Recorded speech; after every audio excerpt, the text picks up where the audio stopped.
Eh bien le bonsoir les amis, oui vous ne rêvez pas, voici une petite vidéo boursière, bourse traditionnelle. Alors pourquoi? Parce que bon, il ne se passe rien d'intéressant pour le moment sur le Bitcoin, hein.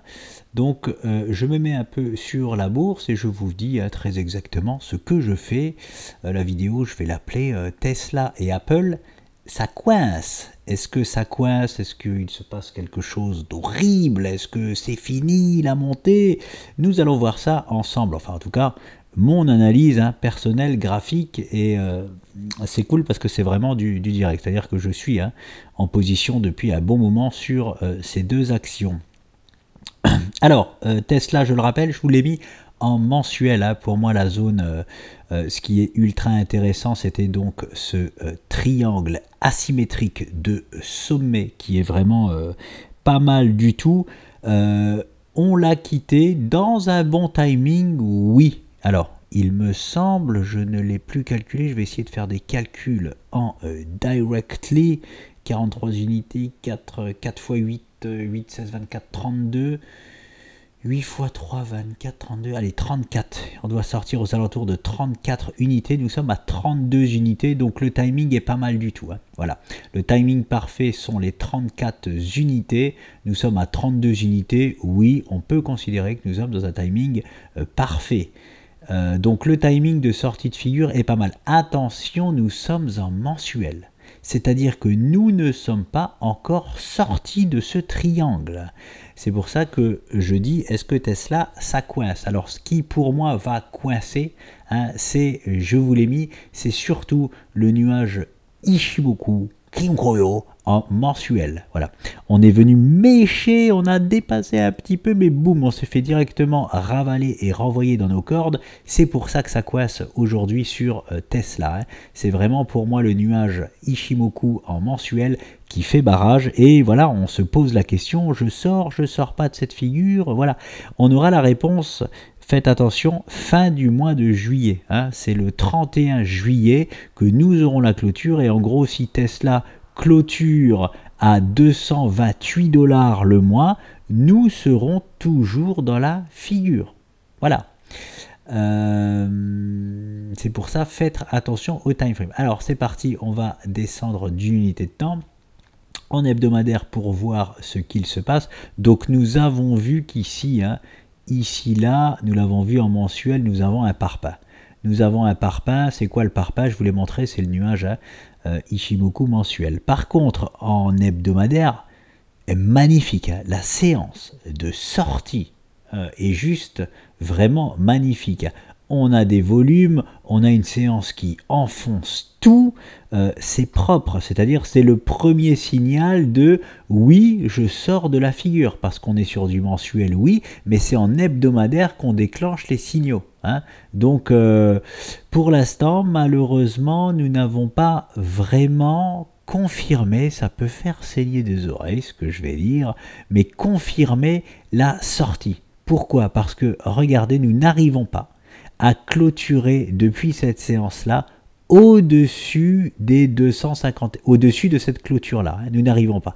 Nous méchons plus haut, mais nous ravalons. Nous méchons et nous clôturons quand même plus bas. Aujourd'hui, pareil, enfin cette semaine, pareil, nous n'obtenons pas la validation de la clôture avec une clôture au-dessus de celle-ci. Donc, c'est pour ça que je vous dis, ça coince. Depuis que nous sommes sortis, ça fait 3 semaines que Tesla coince. Ce n'est absolument pas étonnant. J'avais posé ça, je ne vous l'avais pas présenté, mais c'est ce que... Pourquoi pas, je vois en fait dans un plan idéal, voilà, dans mon plan idéal. Pourquoi? Parce que je vais vous dire en toute transparence ce que j'ai fait, voilà, et vous voyez une petite croix là, j'ai revendu ma position juste en dessous ici, pas l'intégralité de ma position, je suis encore en position, j'ai revendu 50% de ma position lorsqu'on est venu au contact là, juste en dessous. Pour mon plus grand bonheur, nous avons cassé à la hausse. Tant mieux, c'est pour ça que nous, je ne clôture jamais totalement une position, parce que des fois, la résistance, elle peut être transpercée. Ici, elle a été transpercée, surtout que je le rappelle, on est dans un quasiment dans un timing de sortie idéal. Hein, donc il manquait 1 ou 2 séances, donc on considère ça quand même pratiquement comme un timing idéal. Donc pour mon plus grand bonheur, on est sorti à la hausse, mais comme je vous le répète souvent, on peut, enfin ici sur ce genre de figure, dans au moins une chance sur 2, nous pouvons faire un throwback. Voilà. Et honnêtement, je vous le dis de suite, s'il y a un beau throwback, hein, eh bien, les 50% que j'ai vendus ici, là, hein, en fonction de comment il nous fait, hein, eh bien, voilà, imaginons, hop, il commence à nous faire ceci, là. Voilà, magnifique. Eh bien, là, oui, je pourrais racheter, ou alors voilà, un throwback plus long, voilà, ça peut être long, hein, et revenir se poser dans cette zone-là, je pourrais repasser à l'achat sur Tesla.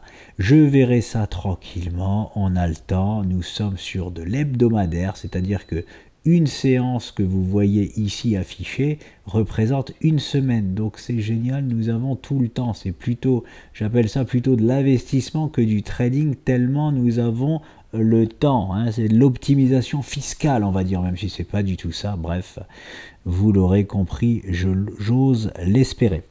Donc voilà sur Tesla. Est-ce que je peux dire autre chose? Alors, la fin du mois, c'est vraiment la fin du mois que je vais regarder sur Tesla, voir si on réintègre c'est-à-dire que si on a, je vais la symboliser, boum, boum, boum, comment je peux la faire, voilà. Si nous réintégrons là comme ça, je vais mettre ici, boum. Et voilà, hop, hop. Voilà aussi ce qui peut se passer pour annuler la sortie de figure, hein, et clôturer, comme je vous l'ai montré en mensuel dans la figure. On peut avoir à un moment donné une séance rouge comme ça de réintégration, hein, même la dernière semaine de juillet. Hein, comme ça, on sera sorti, mais en fait, non, on réintègre. Et on n'est pas... je vous dis, on n'est pas réellement sorti. On est sorti, on est au-dessus, oui, mais on n'a pas confirmé la sortie. Hein. Voilà. Et ici, on a un parpaing, donc attention dans cette zone-là. Je vous en parle surtout pour vous dire que oui, moi j'ai revendu 50% de sa position ici. C'est-à-dire que c'est judicieux de, si vous êtes entré par exemple en même temps que moi, je le rappelle, nous sommes rentrés ici là, c'est judicieux, hein, de sortir une partie de sa position maintenant. C'est surtout pour ça que je vous partage la vidéo là. Comme je le dis, ce ne sont pas des conseils en investissement, je partage uniquement ce que je fais. Je l'ai fait, j'ai sorti la moitié de ma position ici. Et ben je me ferai moquer, bien évidemment, je me ferai moquer si ça continue à monter. Mais je suis toujours en position, hein, ça c'est toujours ma position en direct, hein, donc je n'ai pas quand même tout vendu. Quoi qu'il en soit, que l'on fasse, comme je le dis et je le répète très souvent, même si Tesla il fait ça, hop, ça aura été très bien de revendre une partie dans cette zone-là, même si ça fait ça. Je le répète, l'important dans le trading, c'est de prendre les spots de vente lorsque nous sommes sur une zone de vente et de prendre les spots d'achat lorsque nous sommes sur une zone d'achat. Ici, là, j'aurais pu aussi me faire moquer. Hein, si jamais Tesla, hop... il est où mon stylo? Il est là. Si jamais Tesla, là, boum, il aurait fait ça, on m'aurait moqué ici d'avoir acheté ici. Hein. C'est comme le Bitcoin aux 53 000 $, quand je disais de tenir les positions, on m'aurait moqué si on aurait été aux 40 000 $. Mais je sais que c'est la chose à faire. Je prends le spot, basta. Ça fonctionne, tant mieux. Ça fonctionne pas, tant pis. Mais le spot est à prendre. C'est ça le trading, les amis, et pas autre chose. C'est prendre les bons spots. Après, c'est le marché qui décide. On a raison, tant mieux, on n'a pas raison, tant pis. On met les stats de notre côté, et puis c'est tout. Voilà pour Tesla, c'est tout. Je vais aller maintenant sur Apple. Apple, c'est pareil. Hop. Apple qui cale, et c'est la même chose. deux choses. Apple, j'ai fait double sortie de position. Je suis encore un peu en position, mais j'ai placé déjà un stop dessus. Est-ce que je peux je vais reprendre un peu d'auteur. Non, en mensuel, oui, on voit rien du tout. Et je vais rester en hebdomadaire. Hop, je vais rester en hebdo. Je vais enlever Ishimoku parce que ça fait beaucoup de choses. Oui, je sais, ça vous donne envie de vomir, mon graphique. Attendez, je vérifie juste qu'Ishimoku... oui, c'était génial. Hein, oui, je m'étais servi d'Ishimoku là hein, pour justement se servir comme support, hein, le nuage, pour ne pas valider. Il a fait un peu là, il a fait un peu ce que le BTC a fait. Hein. Là, je pense que beaucoup de monde ont pris leurs jambes à leur cou sur Apple, alors que personnellement, hein, je suis passé à l'achat, justement, pour... justement la figure jaune, hop là, qui est ici, hein, voilà, pour anticiper un double bottom. J'ai eu de la chance, il s'est très très bien formé, et tant mieux pour moi. Alors je vais l'enlever, boum, je vais faire de la place, j'enlève Ishimoku maintenant, il nous sert à rien ici. Comment je peux faire de la place encore? On a une double figure ici. Les objectifs, non, c'est bon, je peux tout enlever. Quelle est ma zone jaune? Quelle est ma zone? Ma zone jaune, vous l'aurez compris, c'est le double bottom, hein, qu'on avait pu anticiper sur Apple. On est arrivé sur le jaune, pareil, la croix rouge, c'est quoi? C'est une sortie de position. J'ai pris des bénéfices ici, là, et j'ai pris des bénéfices ici, là. Pourquoi? Là, pareil, hein, on peut se moquer de moi. Ah, pourquoi il a pris des bénéfices là en dessous? On a été to the moon. Parce que j'ai acheté en bas, en fait. J'ai acheté en bas et un double bottom ne se valide jamais tant qu'on ne traverse pas la ligne de coup. Donc, quand on était juste en dessous de la ligne de coup, je le répète, j'ai pris des bénéfices. On peut se moquer de moi, aucun problème, hein, aucun problème. Je sais que c'était une prise de bénéfice à prendre parce que ça aurait très bien pu être un triple top ou alors on n'aurait jamais pu valider le double bottom à la hausse. Après coup, c'est facile à voir, c'est facile à dire, mais avant que ça se passe, on ne sait pas. On est sur une zone de prise de bénéfice, on prend les bénéfices. Basta. Ici, là, j'arrive en haut sur l'objectif. On est pile poil là sur le jaune. Bon, on a été un peu plus haut, hein, mais la ligne jaune, c'est pile poil l'objectif du double bottom que je vous ai enlevé. Et bien, qu'est-ce que Nicolas a fait? Forcément, j'ai repris des bénéfices. Je suis encore en position dessus. Par contre, si la tendance en daily se retourne, je sortirai l'intégralité de ma position. Et tant pis si ça continue à pumper. Je vous montre le dernier move que je m'apprête à faire parce qu'il est déjà, mon stop est déjà positionné. Je regarde juste si j'ai rien d'autre à dire. Je vais juste checker quelque chose. J'espère que j'avais bien fait ça. Hop, hop. Je vais prendre ça, le reporter au point de cassure. Hop. Oui, c'est ça. Bon, l'objectif était un petit peu en dessous. Parce que ici, on avait en fait un double objectif. Hein. Non, j'ai pas réussi à l'enlever. Boum, j'enlève. Ça aussi. Ouais, je le garde peut-être pour m'en servir de support. Ici, nous avions un double objectif. C'était le jaune, la figure jaune que je viens de vous enlever le double bottom. Mais en plus de ça, on avait ce magnifique, cette figure d'élargissement, pardon, je perds mes mots. Cette magnifique figure d'élargissement qui nous envoyait aussi à des objectifs un tout petit peu en dessous, aux alentours des 224 $. En fait, ici, on est sur une zone de double objectif. Il faut savoir que les traders qui ont tradé cette figure d'élargissement et les traders comme moi qui ont fait le double bottom, on est en train de prendre des bénéfices. C'est pour ça qu'il se passe quelque chose. Voilà, hein, c'est pas, comme je le dis souvent, je suis pas le seul trader à connaître les statistiques du trading, donc je suis pas, c'est pas parce que je vends qu'il y a un move. Hein. Je suis pas Elon Musk, je suis pas, enfin même Elon Musk, je sais pas s'il peut faire bouger les cours à lui tout seul, mais vous l'aurez compris que ici on est sur une double zone de bénéfice, donc on cale. Voilà, c'est tout. Est-ce que ça veut dire que la tendance va se retourner? Bien sûr que non. Ce n'est pas parce que les traders prennent des bénéfices que nous allons pas continuer à faire ça. Ok? Ça veut juste dire qu'il se passe quelque chose, et comme par exemple il s'est passé là juste en dessous, hein, Une semaine avant, pareil, on avait atteint cette zone-là qui était un ancien objectif. Boum, bah, on a pris des bénéfices. Pas moi, hein. Quand je dis on, c'est des traders ont pris des bénéfices. On a calé 2 semaines, puis on est reparti à la hausse. Il peut se passer la même chose. Là, ça fait 2 semaines qu'on cale. On peut très bien, boum, continuer tranquillement notre move. Par contre, en daily, je vous montre maintenant en daily. Voilà.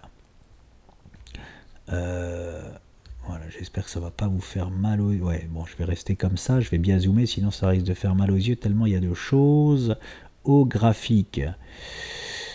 Voilà. Je vais regarder un peu plus bas si j'avais pu le faire. Non, on est d'accord. Ici, voilà, bah, pile poil, voilà. Vous voyez bien l'ordre ici, là, j'ai revendu vraiment la zone ici. Et là, pareil, la petite flèche rouge que vous voyez, je vous mens pas, hein, j'ai vraiment vendu les 2 zones pile poil d'atteinte d'objectifs. Ça s'est pas arrêté exactement où moi j'ai pris les bénéfices, hein, ces zones d'atteinte. Alors, qu'est-ce que je constate sur Apple en daily? Nous avons ouvert un petit gap. Déjà, ça sent moyennement bon. Voilà, ça sent. Quand je dis ça sent moyennement bon, n'ayez pas peur, c'est à court terme en daily. Hein, Apple est toujours ancré à long terme dans une hausse. Là, je parle d'une sortie de position de trade à court terme. Bref, un gap, lorsqu'on ouvre un gap, on ne sait pas ce que c'est. Est-ce que c'est un gap commun? Est-ce que c'est un gap de rupture? Est-ce que c'est un gap de confirmation haussière?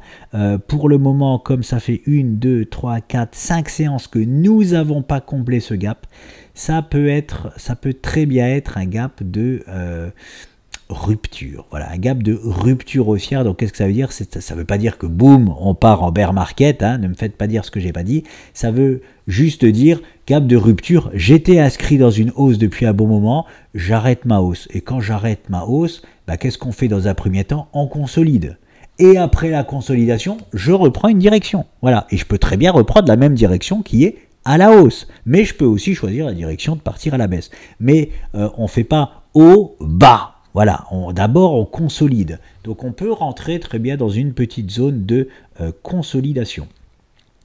Moi j'ai ici un petit retournement en daily. Pourquoi? Parce que ici là, je vais vous les mettre en noir. J'ai tracé des petites boxes. Voilà, en voilà une et en voilà deux. Bim bam boum, voilà. Et comme vous le voyez, je vais la mettre, voilà, c'est exactement ici. Ici là, nous avons refait un plus bas. Voilà, nous sommes venus plus bas que la box que nous avions dessinée ici. Donc pour moi, j'ai placé tout simplement un ordre stop en dessous et je prendrai le reste je revendrai l'intégralité de ma position sur Apple si on vient chercher les 220 $. Ne le faites pas parce que vous risquez de m'en vouloir. Hein. Apple peut très bien faire ça. On a une belle zone de support ici. Hein. Peut très bien faire. Alors, à mon avis, il ne va pas juste venir choper mon ordre hein, et repartir à la hausse non plus, mais il peut très bien faire ça. Et puis après ça. Et après, vous allez me dire pourquoi j'ai vendu là? C'est presque le pire moment. Faites ce que vous êtes prêt à faire et faites les choses surtout en conscience. Ne faites pas comme moi, ne faites pas comme Pierre-Paul Jacques. Je le fais parce que je sais exactement ce que je fais. Hein. Et ultérieurement, je peux très bien me remettre en position si je vois quelque chose d'intéressant. C'est pas parce que je vends là que plus jamais je vais trader Apple. Hein. Je peux vous assurer qu'Apple c'est du propre, c'est comme Tesla. J'aime bien le trader hein, et je risque de me remettre dessus très rapidement. Enfin, voilà, c'est juste pour vous dire que je risque de solder l'intégralité de ma position à court terme sur Apple. Et dans le meilleur des cas, voici ce qui peut se passer pour moi. Imaginons le meilleur des cas pour Nicolas. Voilà. On a atteint tous les objectifs. Là, on est sur un double objectif. Nicolas Ventoux, on n'a pas fait de throwback ici, là, sur cette belle ligne de coup. Hein, on n'est pas revenu révisiter les 197 $. Eh bien, si jamais, pour mon plus grand bonheur, hop, Apple se met à faire ça, papa, il sera là, hein, je vous le dis de suite. Hein, papa, il sera possiblement à l'achat ici. Hein, voilà. Donc c'est pour ça que je vous parle de court terme, hein. Je ne rentre pas en bear market sur Apple, on est juste sur des zones de prise de bénéfices, je les prends et je vais peut-être prendre la totalité. La totalité c'est peut-être précipité parce qu'on est quand même sur de l'hebdo. En hebdo, le niveau vraiment à ne pas, je vous le donne tout de même. Hein. Parce qu'on n'a créé aucune box, hop, je vais enlever ça, voilà. Voilà. Et je fais aussi de la place là. Je vous donne un dernier niveau clé. Boum, boum, boum. Nous avons fait une très belle box ici, là, en hebdomadaire. Je vais mettre en noir, on voit mieux. Voilà. Si on revient plus bas que cette box-là, alors, voilà, la tendance hebdomadaire s'alterne. Et il faudra absolument, hein, là par contre si c'est de l'hebdomadaire, hein, si on vient, je donne les chiffres exacts, au 200, allez, si on vient mécher aux 205 $, si j'étais pas sorti en position définitive au niveau du daily, je sortirais clairement là-bas en dessous, hein, parce qu'on risque de se faire chier à bon moment sur Apple. Moi j'aime bien être sur des choses qui pump tout de suite, et pas me faire chier pendant des semaines ou des mois. Voilà, c'est tout pour Apple. Une petite dernière dédicace. Je m'en souviens quand on était là-bas, ici, là, dans ce biseau descendant. On m'avait encore parlé de fondamental en me disant oh là là, ouais, tu vois une hausse, mais les news sur Apple sont catastrophiques. Je sais plus c'était quoi, des iPhones ou. Enfin bon, bref, je m'intéresse pas du tout au fondamental. J'espère que vous le savez. Voilà, ça vous montre encore une fois hein, que. Je vais pas mâcher mes. Non, si, je vais mâcher mes mots un petit peu. Hein. Le fondamental, hein, ne m'en parlez pas, s'il vous plaît. Ne m'en parlez pas, je m'en contrefous, je m'en tiens uniquement à ce que je vois au niveau des chiffres. Voilà, parce que je le répète, les hommes mentent, mais les chiffres ne mentent pas. Voilà ma devise en trading. Et puis au niveau fondamental, on aura toujours les news trop tard. En fait, le marché, il time avant les news très souvent. À part si on a une publication de résultats, là, il se passe des choses directement. Sinon, toutes les news un peu banales ou même, le marché, il les time à l'avance. En fait, c'est voilà. Quand on me parlait de ça à ce niveau-là, il avait déjà timé très certainement, encore une fois, Apple. C'est-à-dire, il avait déjà perdu 15% de sa valeur. Tout était déjà joué. Voilà, c'est juste encore une fois un exemple pour vous dire que je me fie uniquement aux graphes. Et pourquoi? Parce que les graphes sont des chiffres et les chiffres ne mentent pas. C'est aussi simple que ça, hein. C'est pour ça que je ferme les oreilles quand on me parle de fondamental ou de plein de choses. Je me fie qu'à ça. Voilà, tout simplement. Je vous laisse les amis, je crois que c'est tout et c'est déjà pas mal. Je vous dis à très vite.